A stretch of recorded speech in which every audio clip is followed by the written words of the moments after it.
Thank you for joining us. A tough night for a couple of incumbent Boston city councilors in the Boston preliminary elections last week, and it was back to school in Boston and across the state as we mark the 30th anniversary of education reform. Let's talk about that and more with the president of the Boston City Council and a district councilor from South Boston since 2017, Ed Flynn. Mr. President, welcome. John, it's good to be with you. Always appreciate you coming by. So, the voters who eliminated Ricardo, Arroyo, and Kendra, Lara from their district races, what message were they sending? I think the voters want stability in city government. They want elected officials that can work with the mayor, that can work with their colleagues, be responsible, be ethical, provide positive leadership.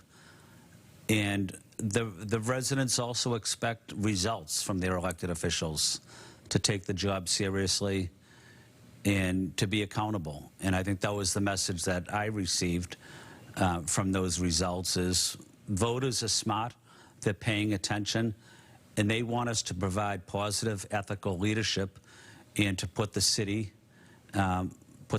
back on track, continue to work with the mayor and with the residents and with colleagues so we can improve and move the city forward. I notice you're not mentioning ideology, and there's always this narrative around the city council that there are these ideological blocks. There are the liberals, I guess the ultra-liberals, and then the moderate/conservatives. That's a group that usually includes you. Kind of makes me laugh because knowing your position on various issues, you'd be considered a liberal in about 47 other states. Right, but right. What about that? Is that just bogus? Or are there these ideological definitions within the council? No, that is definitely accurate. There is a split along issues, whether the far left or the progressive or the more moderate wing.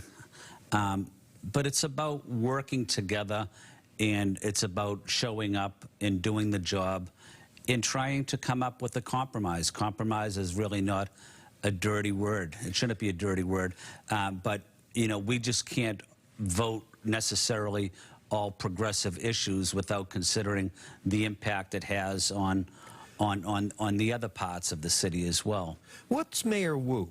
Is she, because she backed the moderate conservative wing in the redistricting battle. Right. She supported your plan.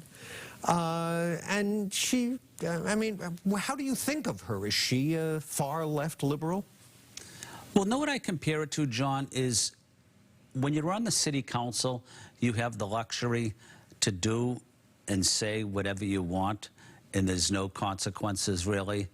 But when you're the mayor, the buck stops with you, and you have to run the city efficiently, effectively, and you really can't weigh in the progressives in the middle and the far right. You have to do what's best for the residents of Boston to make sure the city is moving forward. So us councilors can grandstand and get up there on our soapbox and yell and scream and talk about issues. But when you're the mayor, you have to provide positive leadership, because if you don't, it could cripple the city. I've got to take my break here, but is she doing that? Has she been a good mayor so far? I think she has.